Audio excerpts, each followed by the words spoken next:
Say hello to the the Ikko Zerda ITM01. This little amp DAC here is only 59 bucks and sometimes cheaper, and it really does pack a punch, to be completely honest. In this review, I'm going to talk about its strengths and its weaknesses, and whether or not you should buy one of these. Let's talk about it. I like the way this DAC sounds. It has a slightly warm sound signature to it with an overall intimate presentation. The soundstage isn't the widest, actually it's pretty narrow to be completely honest, but it images quite well in my opinion. Using the Hi-Fi Man and Drop HE4XX headphones, I was able to perceive the exact placement of instruments in the mix of all the songs I listened to over the course of the 2 months I've had this. Sometimes instruments were presented slightly forward or slightly behind other instruments in the mix.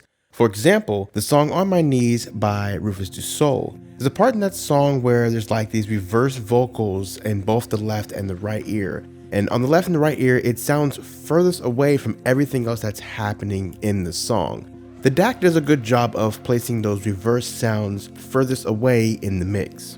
Another good example of imaging with the HE4XX is paired with this DAC is the song Where There Is Smoke by Dominique Fils-Aimé. For example, in this song, it starts out with this didgeridoo. You can hear the didgeridoo on the left ear.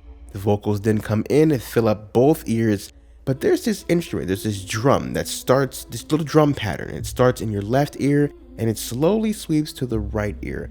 It slowly passes all the way through, and I hear that imaging all the way through until I get to the right ear. The soundstage isn't wide, but it allows the 4XXs to really place instruments in space. Mid-range is presented quite nicely with this DAC, to be completely honest. It's forward, it's natural sounding. This DAC doesn't color the mid-range in any way that it makes me think, oh, this DAC just sounds so much better with male vocals versus female vocals. It all just sounds the same. It really just comes down to what headphones I'm using.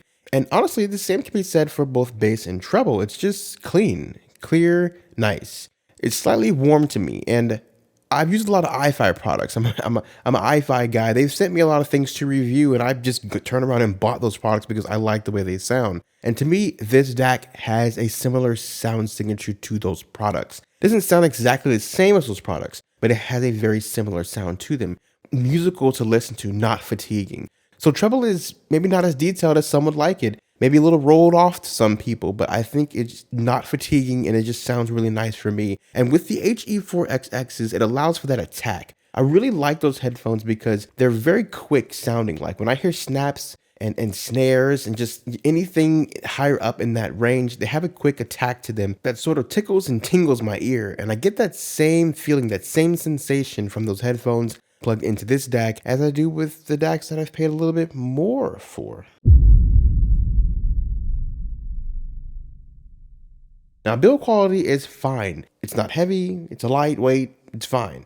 The buttons suck, but besides that, the build quality is fine. In fact, I dropped this DAC from a countertop all the way onto a tile floor, and looking at the DAC, I cannot tell where I dropped it at. There's literally no sign of where from me dropping it. Nice. But me dropping it is actually what I want to segue into another topic that I don't like about this DAC, and that's the proprietary magnetic cable. So when I dropped this, it was plugged into an iPhone SE that also fell on the ground. With that fall, the lightning cable plugged into the phone actually bent, so I lost connection. It doesn't connect properly into the phone, and the DAC just stopped working correctly. So with this being a proprietary cable, I had to go on Amazon and order their proprietary cables to get more cables because I just can't use any old regular cable. I don't like that. So you'll notice there's lights on this DAC, and I thought those lights meant one thing, but they don't. They mean something completely different. And that brings me to another quirk that I don't like about this DAC. It's the fact that these lights are tied to whatever mode you're listening to the DAC in, instead of the sampling rate and the sample depth from the signal the DAC is actually receiving from the iPhone or computer or whatever it is you're listening to. That's what Hi-Fi does with its products, and I was expecting that here, but it's not. The 3 modes you can listen to this DAC in are music, movie, and game. And to be completely honest with you, I don't like them. Music mode is to me the normal mode. That's just how the DAC should sound. Movie mode to me sounds amped. It just sounds very loud. It sounds like one of those modes. You click on a gaming headset and it's like, boom, I can hear everything, guys. Kind of has that sort of sound to me. Not really my thing. And that's interesting to me because I expected that from gaming mode, but gaming mode just sounds wrong. It sounds like they messed up. I don't know what's wrong with it. I can't even put words to it.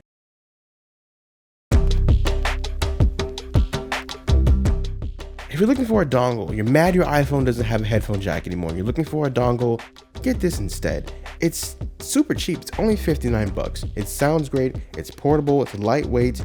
It can withstand some drops and it's going to get the job done. Do yourself a favor, get something that sounds a little bit better. Don't get the cheap thing. Get this thing that's inexpensive and still sounds really good.